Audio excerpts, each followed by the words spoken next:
Bom dia, pessoal. Hã, eu quero convidar vocês a parar e relembrar um pouquinho a sensação que deve ter sido entrar no laboratório da Under pela primeira vez, ver uma parede de banners. É algo um pouco surreal e o sucesso que a gente teve nos últimos anos é algo que eu nunca teria esperado. É muito mais do que eu imaginava no início. E tem várias métricas que são um pouco absurdas. Uma delas é que das pessoas que participam durante a temporada inteira da Under, eu sou uma das únicas 2 que tive em um ano que a gente não foi para o mundial, não ganhou um Blue Banner. E o mais absurdo disso tudo é quão consistente é. 13 anos, 12 anos, na verdade, seguidos ganhando Blue Banners. São 17 no total hoje em dia, eu acho. É muita coisa. E eu tô começando a suspeitar que a gente tá fazendo alguma coisa certa. Uma leve suspeita. Porque sucesso momentâneo ele pode ser sorte. Pode ser que um ano a gente pegou umas qualificatórias boas, um robô nas eliminatórias quebrou, ou uma aliança boa nos escolheu. Ou até a gente pode ter tido a sorte de encontrar uma geração de alunos muito dedicados, muito espertos, muito bons, que por 3, 4 anos ganharam isso. Mas sorte começa a ficar meio ruim para explicar 12 anos seguidos. Se a gente tivesse 80% de chance de ganhar uma regional, tu faz 80 vezes 80 vezes 80, 10 vezes, ainda assim só sobraria 10% de chance de acontecer isso. E vocês podem estar pensando, talvez, tipo, o cara veio aqui para falar legal, que foda ele é, parabéns e tudo mais. Mas o que isso tem a ver comigo? E a primeira coisa é que esses resultados eles são muito mais do que prêmios. Talvez vocês viram a palestra do Luiz ano passado. Uma das coisas que eu consegui foi chegar no trabalho que eu tive, trabalhar numa empresa de software muito boa. Hoje em dia o Carvalho está lá. Eu estava mencionando o Luiz, o cara tá viajando para Dubai toda hora, fazendo um monte de coisa legal. Eu tenho certeza que eu não estaria numa das melhores instituições de ensino do mundo se não fosse pelas coisas que a Ander me ensinou, pelas coisas que a gente conseguiu construir e fazer por causa disso. Principal de tudo, nenhum de vocês ia estar aqui se não fosse esse sucesso. Muito provavelmente não ia ter RC no Brasil que nem tem hoje, esse evento que nem tem hoje. Então é algo que a gente quer muito que aconteça, não só na nossa equipe, mas em muito mais. A segunda coisa é que isso não foi natural. Não teve um plano lá em 2013, 2014 falando, vamos fazer isso, e daí a gente vai começar a ganhar e não para mais. A gente queria ganhar, claro, mas não teve um plano. A gente foi tentando várias coisas e muito disso foi um acidente. A gente descobriu formas que funcionavam. Mas a gente não sabia que esse era o plano naquele momento. E a gente quer replicar isso. E eu quero especialmente falar com os mentores, que são as pessoas que mais vão poder replicar isso, e fazer a pergunta, tentar responder qual que é a fórmula para criar esse sucesso em outros lugares ou manter ele na nossa equipe. E o jeito que eu vou abordar isso é vocês podem estar pensando, né, que em uma hora só de apresentação eu quero responder tudo que um time precisa ter para ter sucesso sem parar. E pensar que eu finalmente terminei de enlouquecer. Provavelmente sim, tá? É a resposta para a parte de enlouquecer. Mas eu sei que eu não sei todas as respostas para isso, não sei todos os motivos. E hoje eu quero usar o tempo que eu tive na Under para explorar e tentar identificar as coisas que foram mais importantes. E como que eu vou fazer isso? A Under faz um monte de coisas. Algumas delas até estão certas. São coisas boas. E se a gente olhar para um time bom, que a gente toma como exemplo, 17-8 também, tem muitas coisas boas, mais que a gente, tem mais sucesso. Algumas são iguais, algumas são diferentes. E um outro time Sabon, que nem o 604 também, vai fazer um monte de coisas boas, algumas que nem o 608, algumas que nem nós, algumas só deles. Mas o que todos os times que têm muito sucesso estão fazendo ao mesmo tempo, provavelmente é algo muito importante. Talvez essas coisas que só a gente faz sejam legais, mas não sejam a essência disso. Mas a essência provavelmente é algo que muitos ou todos os times de sucesso estão fazendo. Então, eu quero primeiro abordar essa parte, ok, o que não é o essencial? Isso não são coisas ruins, são coisas boas, com certeza. Mas são coisas que a gente pode ver outros exemplos que têm sucesso sem elas. Que talvez elas são consequências das coisas essenciais, que são outros aspectos. E para ver várias das coisas essenciais e não essenciais, eu fiz uma pesquisa que eu mandei para vários mentores, mandei para o pessoal da Under e perguntei, na sua opinião, o que é a causa do sucesso contínuo da Under? E isso, em parte, era um pouco para enganar um bando de otário para ter coisas para tentar desprovar. Para eu olhar essas das pessoas e ver, tipo, tá, tem algum jeito que a gente consegue ver que dá para ter sucesso sem isso? E, em geral, muitas dessas respostas foram boas. Mas também deu algumas ideias do que falar, de coisas que eu acho que não são o centro do sucesso, que elas são consequências de outras coisas. Uma delas é falar do legado da equipe. Sabe, o tempo de experiência que a gente tem, os 20 e tantos anos que a gente tem, os desafios que a gente teve por ser o time mais antigo que está competindo aqui no Brasil, de ter um legado, uma história para manter e querer manter isso. Teve algumas respostas nessa área. E para explorar isso, eu quero voltar no passado, para janeiro de 2014. Espero que todos vocês que estão assistindo, pelo menos, já estivessem vivos, ao menos que nem um bebê, nessa época. Tô velho. E eu quero olhar para o time mais antigo de FRC fora da América do Norte. Esse time estava numa escola privada do Rio Grande do Sul, com 14 anos de experiência naquele momento, então realmente bastante experiência já. E já tinha 5 Blue Banners para mostrar esse sucesso. Mais do que qualquer outro time no Brasil, mais do que um time que tem um Orbit naquele momento. E essa equipe estava prestes a fazer algo que você não espera, que é nunca mais ganhar uma regional. Vocês talvez estivessem pensando que eu estava falando da Under, ou talvez com a palestra que vocês tiveram antes com o Ivan, ele tenha feito vocês descobrirem que não Under não é o time mais antigo nem do Brasil. Na verdade, isso é o 383, e por algum motivo, desde aquele momento, eles não ganharam mais regionais, eles ganharam 2 prêmios no Multiflowers, e o time, infelizmente, acabou de existir em 2020. Eu não quero falar sobre o que deu de errado no 383, eu não sei. É uma pena que isso aconteceu e eu não quero julgar isso. Eu quero ver isso como um paralelo com a Under. Porque naquele momento, a Under tinha um Blue Banner de 2008. O prêmio mais recente que o time tinha tido era um Judges Award, em 2009.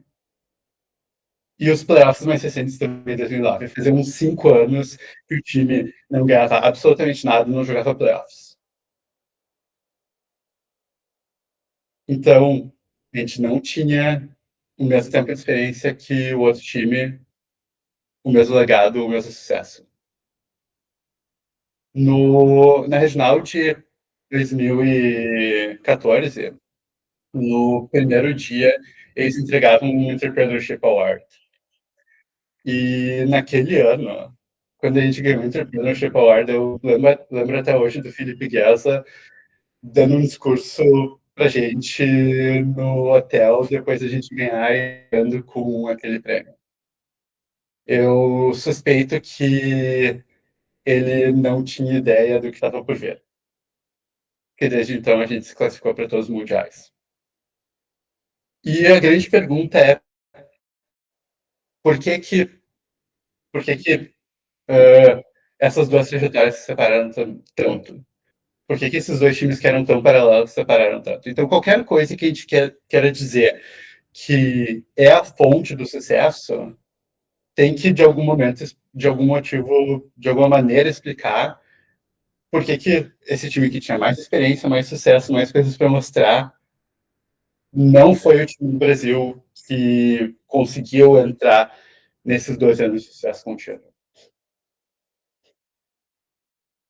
E, e falando sobre isso, tem uma coisa que muitas vezes eu já falei para os alunos, eu tento sempre relembrar sobre esse aspecto e sobre isso tudo, que é os blue banners que ficam em cima de vocês, eles só são banner. Eles não são garantia nenhuma de sucesso. Cada ano, vocês têm que conquistar isso tudo de novo, trabalhando mais do que os outros. Não é porque vocês ganharam os últimos 12 anos que vocês não ganham agora. Isso que não aconteceu para o 383 pode simplesmente parar. Mas esses banners carregam algo. O peso da expectativa de manter esse nível de sucesso. Agora se espera isso. E também o peso de ser um modelo para os outros e tentar ser um modelo tão bom quanto os que vocês tiveram. E quando a gente trata o sucesso passado dessa forma, sim, ele pode ser outro. Ninguém respondeu nas perguntas algo como dinheiro, mais espaço para treinar, equipamento melhor, mais coisas para outreach.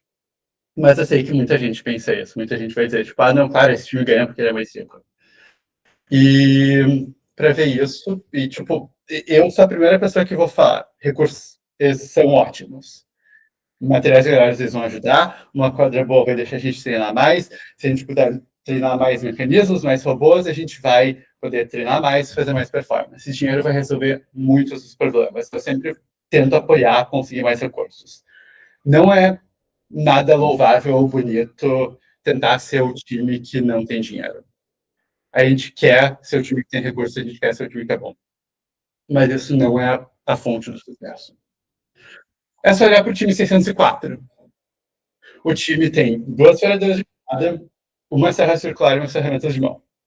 Alguns alunos têm impressora 3D e alguns mentores têm umas ferramentas velhas nas casas deles. Eles pedem ajuda de outros times e empresas para fazer as peças. Os mentores principais deles conseguem mentorar eles 3 vezes de noite por semana online. E daí, durante o fim de semana, eles pegam o pitch inteiro deles, levam para a garagem, acho que de um dos mentores ou um espaço assim, e eles têm treino presencial só no final de semana. E se eu não me engano, a quadra de treino deles é na rua. Esse time foi campeão de divisão 3 vezes e foi a equipe que causou o 1678 a quebrar as 23 regionais seguidas que eles tinham ganhado. Qual que é a desculpa de vocês, então? E tem vários outros exemplos. O laboratório do 1902, no time do Hall da Fama, é uma garagem. Dos 12 anos que a Anders classificou para o Mundial, 9 foram em regionais internacionais, cheias de outros times que era muito mais barato comprar coisas que tinham muito mais recurso. Até o time do 1323. Ele é de uma cidade no meio do nada, numa área rural da Califórnia, de escola de baixa renda. Hoje em dia eles têm muito recurso, mas foi criando a WCP que eles conseguiram esses recursos. O lugar que esse time estava, inicialmente, não se diria que é um time cheio de recursos comparado com quem eles tinham que competir.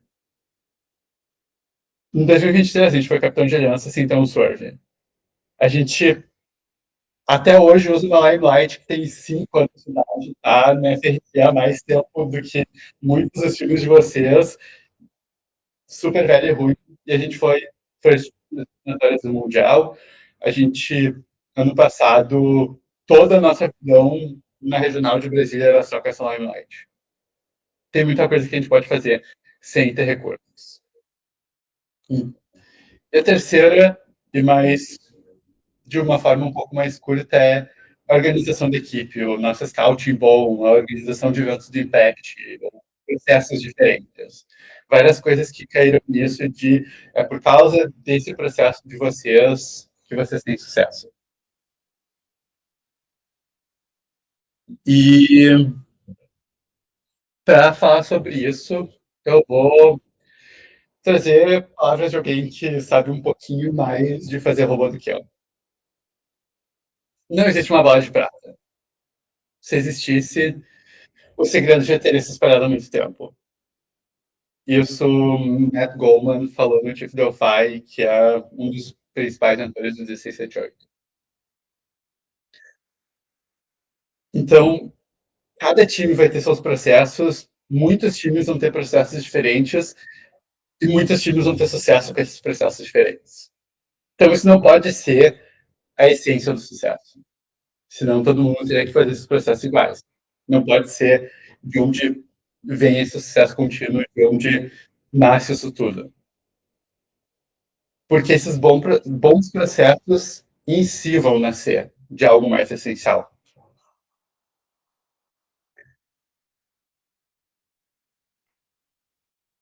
Então, falando sobre essas três coisas como um todo, eu acho que se a gente ficar focado nelas como a fonte do sucesso, aí não está ajudando.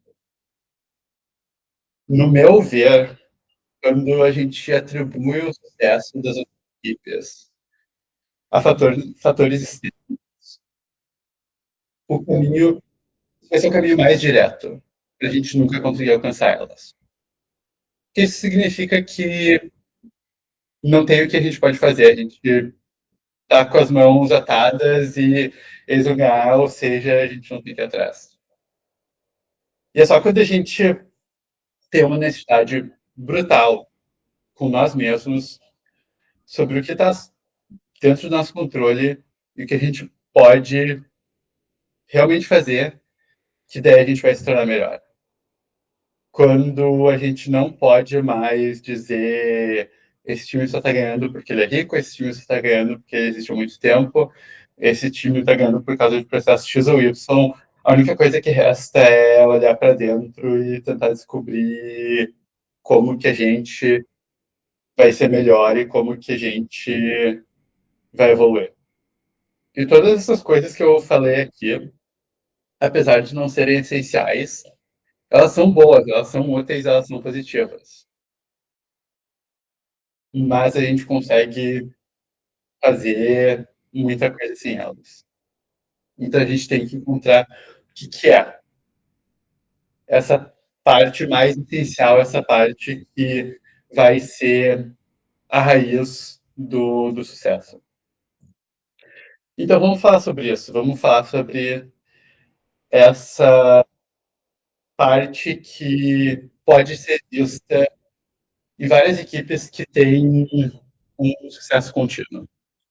E nessa parte eu não vou trazer exemplo de mil e umas equipes que fazem isso também, e sim olhar mais para as coisas que eu vejo dela, mas coisas que eu vejo ou de forma exatamente igual, ou um paralelo em equipes de muito alto nível. E a primeira coisa que eu quero fazer com vocês é, vamos então jogar um jogo. Alguém aí tenta descobrir o que são esses números. Se alguém souber, vocês podem falar. 1D, 4D, 6D, 7D, 16D. Um pouquinho complicado para saber, né? Mas é claro que isso é o campeonato Under Control de Vice em Pai. E isso é quantos dias cada uma dessas pessoas passou lendo o Tiff Delphi sem parar, então em várias horas. Hã, talvez a gente tenha que fazer uma intervenção com o Toso, ele tem um pouquinho de um problema lá. Hã, e isso pode ser um pouquinho estranho, tipo, tá, ok, que tem que tu passou 6 dias lendo Tiff Delphi sem parar. Por que isso importa? Hã, e não é só sobre o Tiff Delphi, é sobre um todo. É sobre estar aprendendo e sobre estar lidando com muitas fontes de aprendizado. No Tiff Delphi, por exemplo, existem muitas opiniões absolutamente terríveis. Tem qualquer um pode ir lá e falar um monte de coisa que não faz o mínimo sentido. Mas também é nesse lugar que vão ir várias pessoas com 20 anos, não só de experiência, mas de sucesso na FRC, e vão compartilhar os aprendizados mais importantes que eles tiveram. Muitas das equipes de elite, eles compartilham treinamentos, eles vão ter eventos que nem esse, eles vão ter slides, eles vão ter vídeos, eles vão estar compartilhando as coisas que eles acham que são importantes, eles acham que os membros deles precisam aprender, outras equipes precisam aprender. Tem muitos materiais, tem Behind the Bumpers, tem CAD público de vários times, GitHub, fotos em HD, e aqui na Under cada pessoa vai ter o seu vício.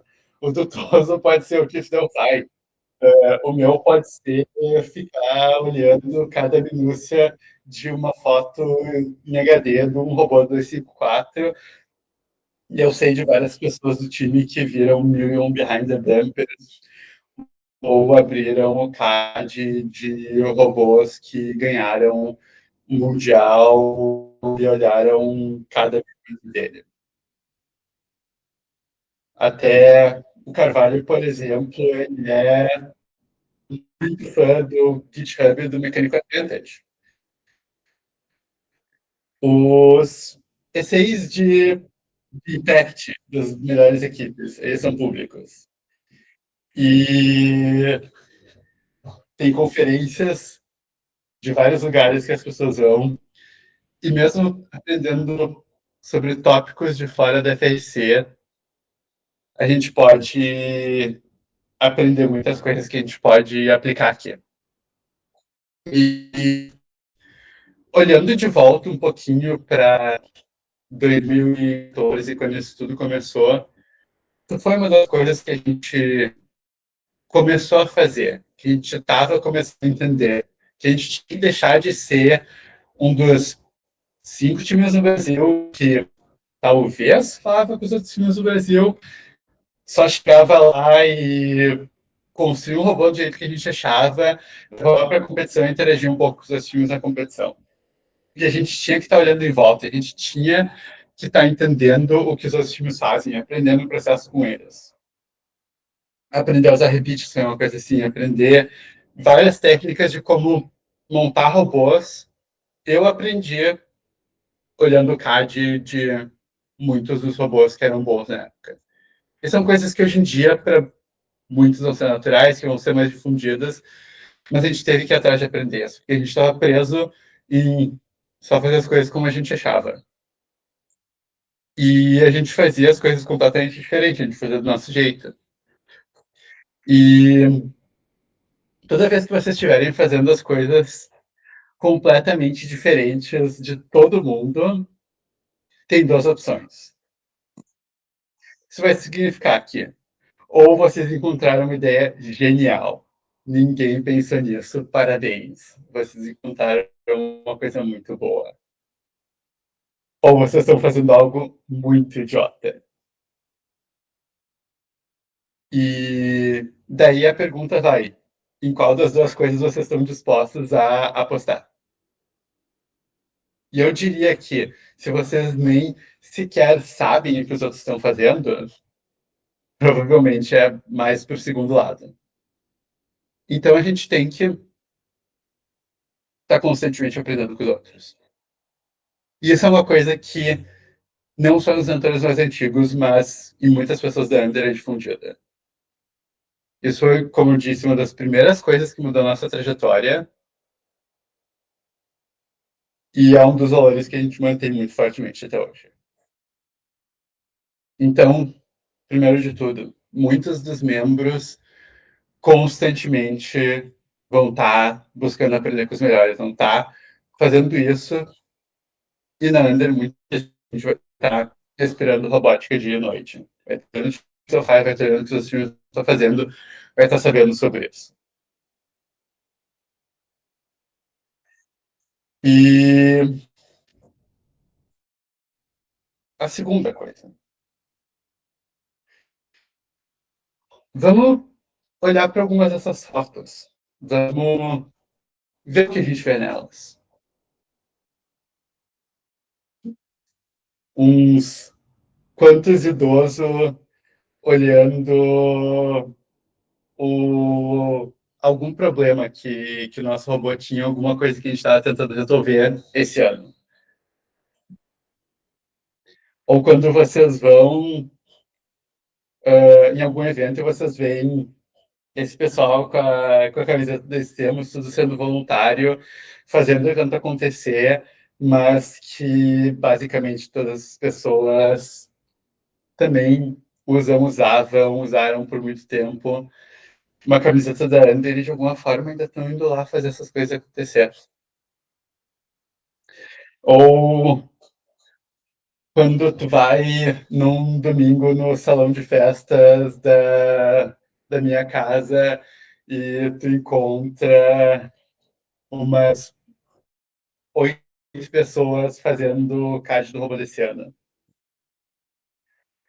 Ou num sábado de manhã que a gente muitas vezes tem as nossas reuniões de mentores. Então o pessoal acorda cedo no sábado de manhã para se reunir só com os mentores e falar sobre a direção que o time está indo. Ou o pessoal, depois de algum desses muitos sábados, indo almoçar junto, os mentores e alunos juntos. Ou quando um dos maiores desastres da história desse estado aconteceu e tinha um grupo de pessoas que abrangia desde pessoas que nem tinham entrado ainda na Under até pessoas que nem o Joca, que já estavam sem cabelo de tempo na Under. A constância disso tudo são os ex-alunos, são os mentores da equipe. Toda coisa incrível que a gente faz tem muito a ver, não só com os alunos daquele ano, mas com a quantidade de vezes que a gente consegue trazer os alunos para ajudar. Todos os maiores feitos da Under são causa direta desse engajamento. Se a gente foi finalista do Impact Mundial, a gente pode atribuir muito disso à resposta que teve a catástrofe que aconteceu no Rio Grande do Sul no passado. Foi só isso? Não. E não foi, eles tiveram sorte de acontecer algo terrível ali e poder ajudar.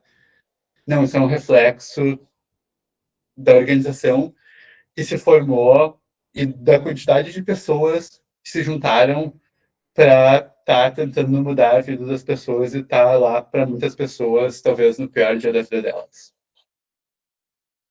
Quando a gente foi capitão de aliança no Mundial em 2023, tinha pessoas que nem o Johnny, que faz muitos anos que não veste uma camiseta da Under numa regional para participar junto com o time, mas que virou a noite junto comigo, que também não estava lá, para olhar absolutamente todos os robôs do evento e fazer uma picklist que ia garantir que a gente fosse pegar os melhores robôs.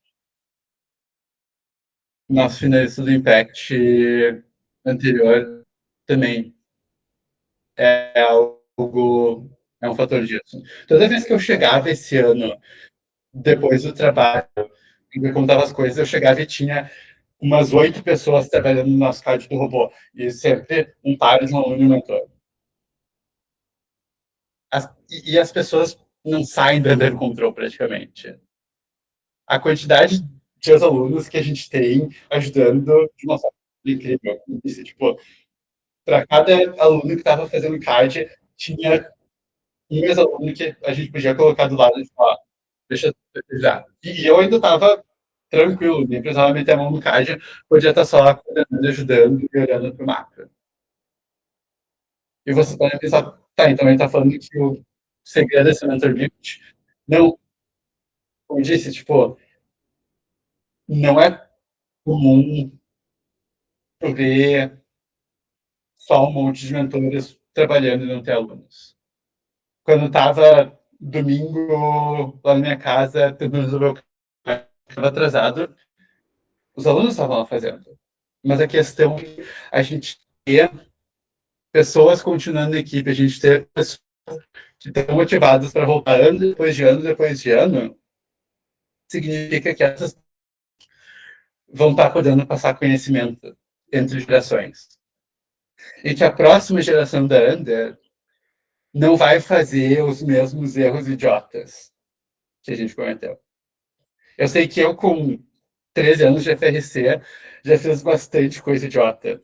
E daí, estando junto com os alunos, eu posso pelo menos avisar para eles: olha, isso que você está fazendo é idiota e vai ser errado. Então, tipo, pelo menos seja criativo na idiotice que tu faz. Faz uma idiotice nova, sabe? Não repete as mesmas. E esse conhecimento das pessoas que vão estar voltando vai manter processos da equipe. Então, o Scouting foi criado depois de 2015. Muitas gerações já passaram. Por que ele continua na Under? Porque as pessoas que ajudaram a fazer isso foram voltando e passaram adiante para vários outros. E com isso, alguns dos mentores da equipe podem focar no todo, ou outros vão poder focar em áreas específicas. Quando eu estou numa competição, eu não preciso me preocupar muito com a parte mecânica. Eu não preciso me preocupar com o pessoal fazendo scouting. Eu posso focar em apenas ser o coach, em apenas fazer esse trabalho o melhor possível. E as pessoas que estão fazendo outras coisas sabem que eles não precisam se preocupar com qual é a estratégia da partida. E esses alunos vão ser pessoas que tiveram oportunidades de aprender os valores da First e a história da equipe e garantir que isso é passado adiante. Então, esse segundo ponto é ter muitos mentores com experiência, porque assim os nossos alunos vão aprender mais rápido, nosso conhecimento vai se manter e eles vão poder evoluir e construir em cima disso. Realmente eu não posso estressar o quanto isso é uma coisa que eu vejo especialmente forte na comparação a outras equipes do Brasil. Eu fico feliz de ver que tem várias equipes que estão conseguindo criar uma tradição de ter pessoas que voltam e ajudam e mentorizam e dão as oportunidades que eles tiveram para as próximas gerações, mas a quantidade de pessoas que conseguem se fazer brotar na Under ainda não se vê em nenhum outro lugar do Brasil. E daí, para o terceiro ponto, eu pergunto para vocês: o que aconteceu com o nosso robô na regional de Brasília esse ano?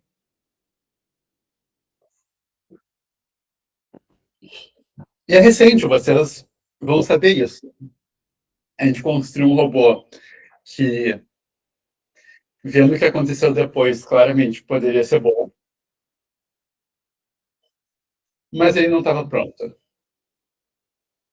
E daí e, e a gente chegou lá fazendo mais de um ano que a gente não perdia uma única partida no Brasil. Eram 31 vitórias seguidas e sem parar, só ganhando. E daí a gente vai escalar e quebra um eixo, porque a gente não tinha testado escalar o suficiente. A gente vai tentar de novo e quebra uma caixa de redução, porque a gente estava puxando as coisas erradas, puxando muito forte, porque a gente não tinha descoberto isso, porque de novo a gente não tinha testado o suficiente. Ou cai os conectores da câmera. E teve muito mais problemas do que isso. Isso foram os que eu achei fotos para mostrar. Mas se vocês viram as partidas da Ultralisc naquela regional, vocês vão relembrar que uma boa metade das partidas, mais ou menos ali em cima do robô Rio na elétrica, tinha uma coral presa de várias maneiras diferentes. Toda partida dava algum jeito de prender alguma coral, dava algum jeito da gente falhar de escalar, fazer algo errado, ter algum erro na programação, perder feed das câmeras e simplesmente não jogar nesse nível que a gente tinha estabelecido e que os outros tinham vindo à espera da gente, que nós mesmos tínhamos vindo à espera da gente. O que aconteceu por causa disso? A gente perdeu uma partida e aquelas 31 seguidas logo se reiniciaram e voltaram para zero. E a gente perdeu outra partida. A gente perdeu outra partida. A gente perdeu outra partida. O que aconteceu no fim? A gente chegou sem ter perdido partidas por mais de um ano, sem ter perdido eventos, fazer mais de dois, e não chegou nem na final. Claramente, não é o que a gente veio esperar. Mas a gente ganhou o Impact. Isso mostra algumas das forças do time. Legal. A vaga para o Mundial está garantida. Estamos tranquilo. E daí o que a gente vai fazer sobre o robô? Francamente, tipo, já ganhamos um Blue já ganhamos a vaga para o Mundial, não precisa se preocupar. Mas para as pessoas da Under que estavam lá, vocês podem lembrar que, mesmo antes de chegar no hotel do próximo evento, a gente estava no aeroporto conversando de e se a gente colocasse uma chapa aqui com Zima para estender o intake e fazer a coral parar de cair no vão que tem entre. Ou colocar um sensor aqui. E a gente, então, chegou no hotel, fez uma reunião de umas 2 horas, passou por absolutamente tudo que deu de errado, e falou, ó, a coral tá prendendo o robô, a elétrica deu problema, as câmeras estão caindo, o climber tá quebrando, o climber tá errando, o intake tá ruim. Todas essas coisas estão dando errado. O que são as coisas que a gente vai fazer para isso não acontecer mais de novo? Porque isso é inaceitável.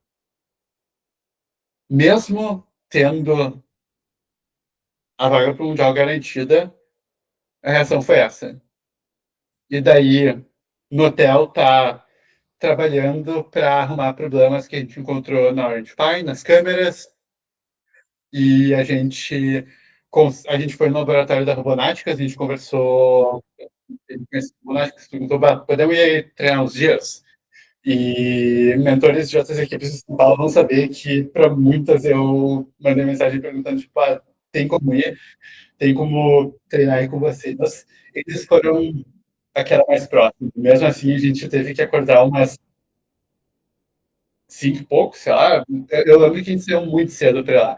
A gente ficou absolutamente todo o tempo que a gente podia naquele laboratório treinando e atacando todos esses problemas. E daí chegou na regional, e a primeira partida a gente jogou contra três dos robôs que estavam melhores na regional e ganhou. E fez a melhor pontuação. E daí a gente ganhou e fez a melhor pontuação de novo. E de novo. E de novo. E venceu o evento sem perder uma única partida.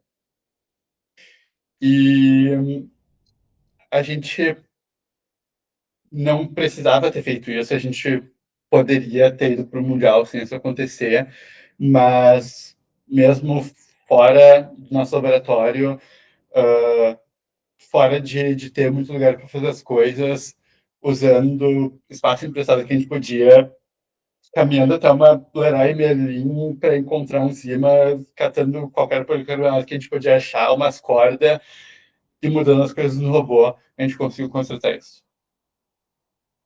O grande ponto sobre isso tudo é que não fazer isso não era uma coisa que estava em discussão. Não foi uma coisa que a gente viu como aceitável.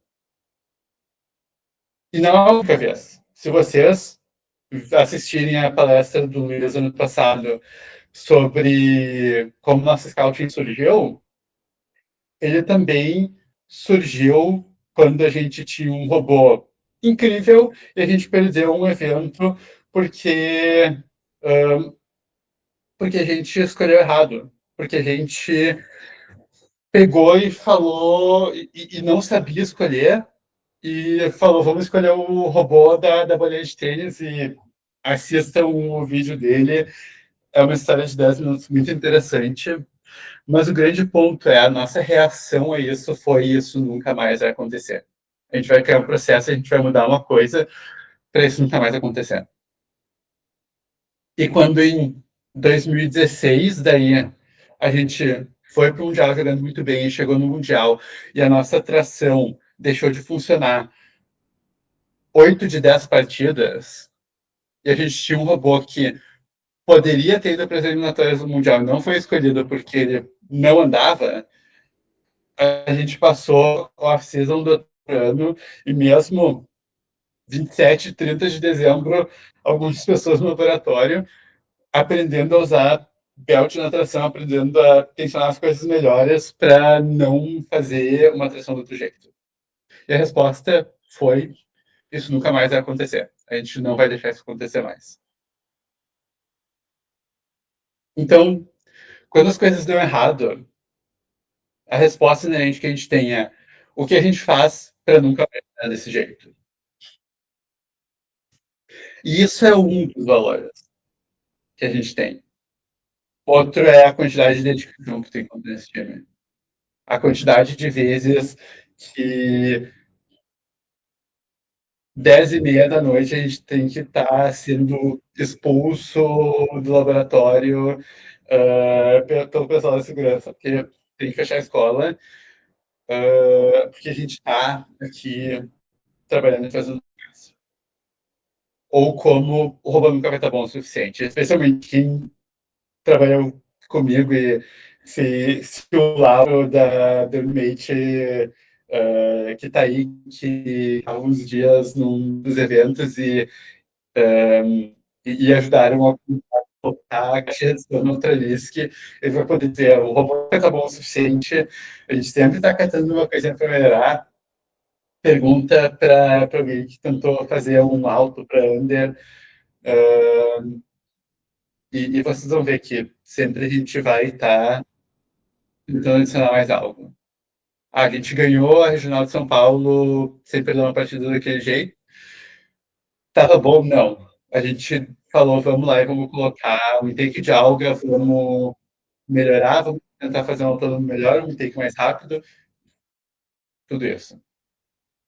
No Impact, a gente sempre pode abraçar mais projetos, tentar fazer mais coisas. E a gente tem para nós metas de competir e ganhar com os melhores times do mundo. Quando a gente vai para uma competição com a Altura Estudiantes, no Mundial a gente vai, tipo, laboratórios de todas as equipes da região. E a gente tem muito intrinsecamente que cada detalhe importa. Então, muitas pessoas nesse time, se vocês saem com elas, vocês vão entender o quanto eles entendem sobre as minúcias do robô, cada detalhe, como cada coisa está ajudando a fazer performance, como cada coisa está ajudando a fazer um bom essay para o Impact, uma um bom evento para o nosso time. Isso tudo são valores compartilhados. Coisas como dedicação, esse detalhismo, essa melhoria, essa persistência. E muitos desses valores compartilhados são também coisas que nos ajudaram a lidar com, historicamente, muitas das falhas do time e se tornando melhor. Eu dei exemplos do Scout em 2015, da atração em 2016, e essas coisas são coisas que começaram a mudar e que começaram a levar a Under para o caminho desse sucesso contínuo. E com tudo isso, vocês podem estar pensando, então, tipo, tá,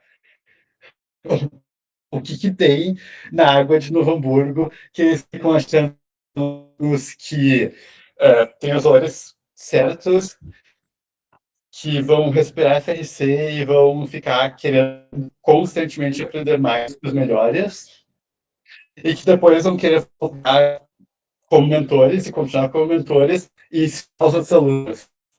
Tipo, que tem na água nesse lugar? Por que vocês catam aluno da escola assim? Ou vocês podem estar pensando, tá? Então ele queria realmente passar uma hora se exibindo e falando, tipo, nossa, olha que legal, olha como bom a gente é, como a gente tem os valores certos. E, tipo, essa informação não me ajuda em absolutamente nada. Como que eu vou replicar isso? Como que eu vou fazer magicamente catar alunos e pessoas que tenham isso? E antes de ir para o próximo ponto, realmente eu quero falar o quão importante é isso, o quão importante é os alunos que a gente consegue criar. Não os mentores, mas se você já tiver a oportunidade de lidar com muitos alunos, vocês vão saber que alguns deles estavam como alunos dando treinamento para muitos mentores de outras equipes, ou que eles vão saber absolutamente muita coisa. É só vocês conversarem com os alunos projetando e programando o robô que vocês vão perceber que não é muito build, porque a quantidade de coisa que eles sabem demonstra isso. E isso tudo, essa essência do que a gente está vendo, é cultura organizacional, que é uma palavrinha bonita para muitas coisas, mas o que é isso? Quando existe um conjunto de valores que vai estar permeando várias pessoas e várias gerações em uma organização, a gente chama isso de cultura. Isso, tudo que coisas que trazem sucesso a essa cultura. E eu enganei vocês para falando de um tópico que me interessa há muito tempo. E que eu fico me perguntando há muito tempo. Por que eu assisto Fórmula 1 e a Mercedes, em campeonatos seguidos, ganhou, sendo que outros times tinham um monte de dinheiro, os times tinham até um pouco mais de dinheiro que eles, mas sempre eles eram inevitáveis. E hoje em dia isso mudou um pouco, e algumas coisas mudaram. Como eu disse, o sucesso do ano passado nunca garante o sucesso do ano que vem. Mas é incrível que no maior nível de engenharia eles tiveram um sucesso tão contínuo. Ou porque o 254, desde que eu estou nesse programa, sempre, todo ano faz o maior robô do mundo. Ok, esse ano provavelmente não, mas de 2000 e pelo menos 14 até 2024, eles estavam pelo menos na discussão. Talvez a opinião de vocês seja, ah, não, eles roubaram um pouquinho melhor, mas nunca seria uma opinião absurda. E a pergunta que eu sempre tive é: o que é a essência dessa excelência contínua e implacável que a gente vê em alguns lugares? Então, o segredo para fazer ter sucesso contínuo é o treinamento que a gente faz para ensinar a cultura da Under para todos os anos novos. A gente pega eles, coloca eles numa sala por uma hora, faz o treinamento e a gente resolve. Muito obrigado pela atenção. Claro que não, isso é absurdo. Não, não é assim que cultura funciona. Qual que é o problema da cultura? A cultura a gente não pode pegar e ensinar num treinamento. Tem algum armário da Under Control onde a gente guarda a cultura da Under? Não. Nesse exato momento, vocês estão vendo a cultura da Under, mas onde ela está? É o vento em volta de vocês. E, por causa disso, às vezes a cultura pode parecer tão simples, mas é por isso também que é algo tão complicado. Que a gente não pode pegar e falar e dar uma apresentação e ensinar. O jeito que eu acho bom de ver cultura é que cultura é o nome que a gente dá para uma doença transmissível por contato. A gente não fala, seja assim, valorize isso, aprenda isso. É o contato. Especialmente por isso que essa palestra é para os mentores. Porque os mentores e em outros níveis os alunos que estão em posições de liderança, as pessoas que estão como modelos, vão ser as pessoas mais capacitadas para estar disseminando cultura. Está espalhando isso, está escolhendo qual a cultura certa e perpetuando isso. Porque para os mentores, os nossos alunos eles não são espelho. Eles vão estar constantemente observando aspectos das pessoas que eles veem como exemplo. E isso é uma coisa que eu vejo muito com muitos dos alunos que eu ensinei.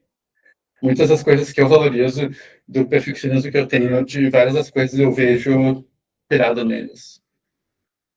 E ter conhecimento e domínio dos tópicos e dedicação torna isso mais fácil. Quanto mais eles verem que vocês estão investidos nisso, que vocês sabem do que vocês estão falando, que quanto mais eles acreditarem que vocês conseguem ajudar eles a conseguir o que eles querem, mais eles vão confiar em vocês e mais eles vão se espelhar em vocês, e com o tempo mais eles vão começar a ser como vocês. Pensem até nos pais de vocês. O quanto que vocês fazem coisas similares aos pais de vocês, mesmo sem eles terem falado para fazer todas as coisas similares. Porque a gente aprende com esse contato. E o sucesso não é necessário. Lembrem que quando isso tudo começou, em 2014, eu falei, o Felipe chorou no quarto do hotel, nos dando um discurso sobre o quanto importava aquele entrepreneurship, porque a gente estava há 5 anos sem ganhar prêmios. Talvez alguns de vocês que estão aí, o time de vocês não existe há 5 anos. E mesmo assim, a gente vê ele como modelo, mesmo assim, a gente aprendeu muitas coisas muito boas com ele. E não é o que a gente fala, mas é o que a gente mostra que a gente valoriza.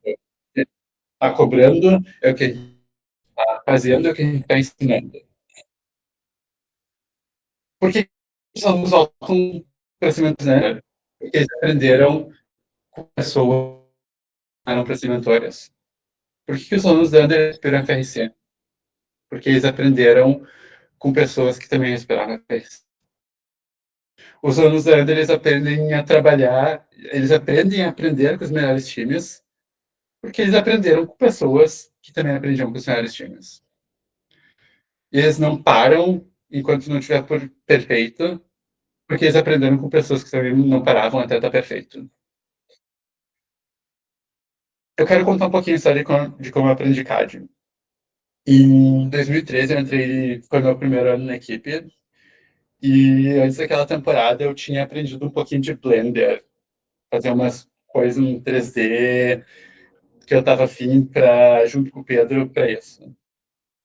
E por causa disso, o Felipe Gessler pegou e falou, tipo, tá, não, então tu vai fazer o... A gente não tem ninguém para fazer CAD, tu vai fazer o CAD.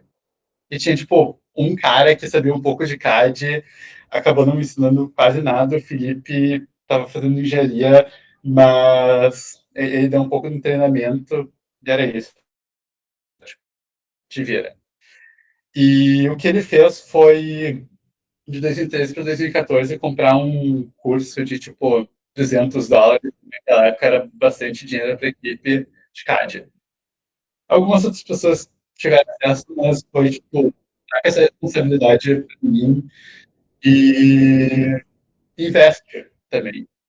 Investe num curso para eu poder aprender.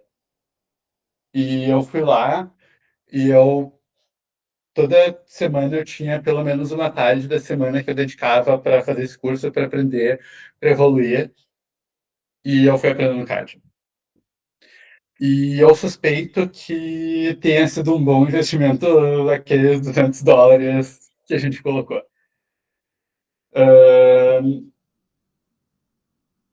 E o principal ponto é a maneira que eu aprendi, a maneira que eu soube como fazer essas coisas foi ganhando essas responsabilidades, mas também tendo alguém que falava, tipo, tá, tu quer ganhar então, tu quer ser melhor, eu tô aqui junto, eu vou me dedicar também, eu vou te ajudar e eu vou. Se tu quiser ser melhor, eu vou estar junto para te ajudar e te dar essa oportunidade. Essa foto é um pouquinho de uns anos depois, 2016, quando a gente estava fazendo o CAD do robô às 2h50 da manhã. E a gente tinha mentores que tinham voltado para ensinar, depois de ser alunos, que estavam incansavelmente querendo sucesso, querendo ser melhores, querendo evoluir e nos apoiando se a gente quisesse. E falando, tipo, tá, não, se vocês querem trabalhar até tarde, eu dou carona para vocês, eu ajudo, eu tenho isso. Isso é uma coisa muito poderosa. E eu acho um pouquinho um absurdo que o Felipe nunca tenha ganhado um Wildflowers ou um Volunteer, porque se não fosse ele pegar essa equipe e garantir que ela continuasse existindo, era muito possível que ela tivesse terminado uns anos antes disso e que nenhum de vocês estivesse aqui hoje. E que a FRC não fosse grande no Brasil como ela é.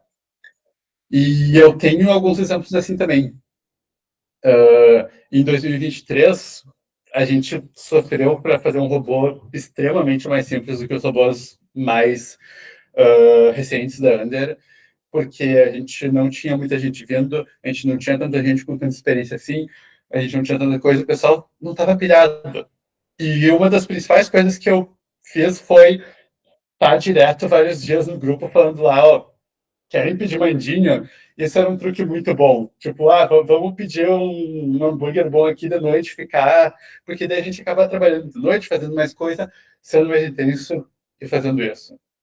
Foi injetar essa energia no time e injetar essa vontade de, tipo, vocês querem também? Vocês querem dar o que vocês precisam dar para chegar no nível que vocês querem? E ter alguém instigando vocês a não espere para isso.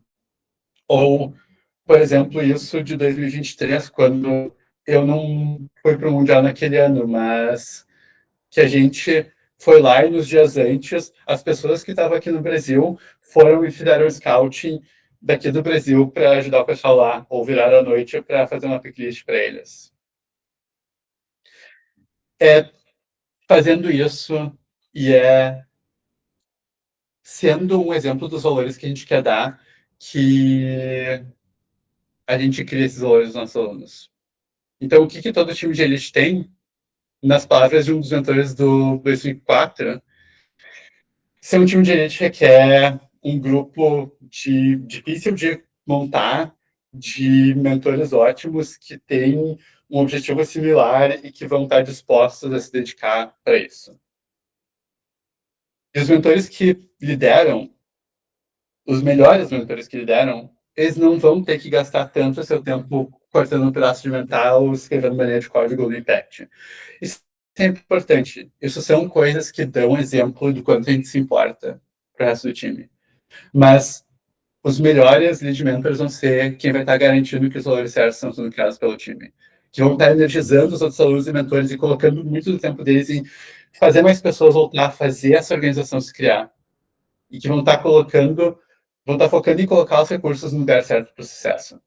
E lidando com os problemas a nível de programa. Não olhando para a gente falhou porque a gente usou corrente ao invés de correr aqui, mas sim a gente falhou porque a gente não tinha uma organização forte o suficiente e a gente tem que criar ela. Então, o time de elite, ele é uma máquina muito boa de criar pessoas muito boas e fazer bons robôs. Isso é muito difícil, mas essa é a direção que vocês têm que ir se vocês querem buscar o sucesso contínuo.